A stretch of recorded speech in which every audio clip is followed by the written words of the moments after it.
Sono trascorsi 6 anni dal suo primo buco, sono trascorsi volando a bassa quota.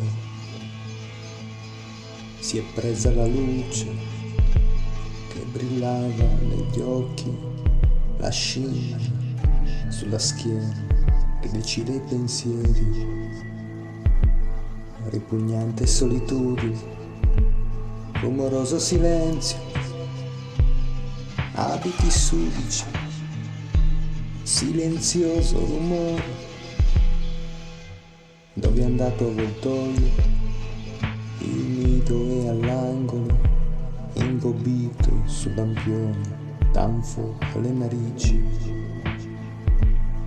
Vende a qualcuno gocce di sogno, avvolte con stagnone ed un preservativo.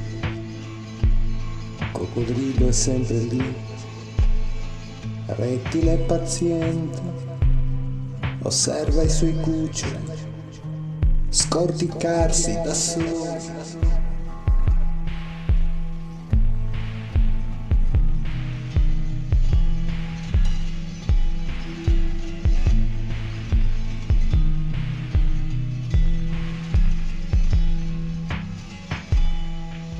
E tua madre, ricorda, ha un tumore nell'anima, l'hai sepolta, che ancora respirava. Non frugare fra i suoi aborti, nei cassetti in salotto, non scalciare, hai la corda legata al collo. Sei solo il tuo specchio, immagine riflessa, con lividi sulle vene, sei solo, proprio solo.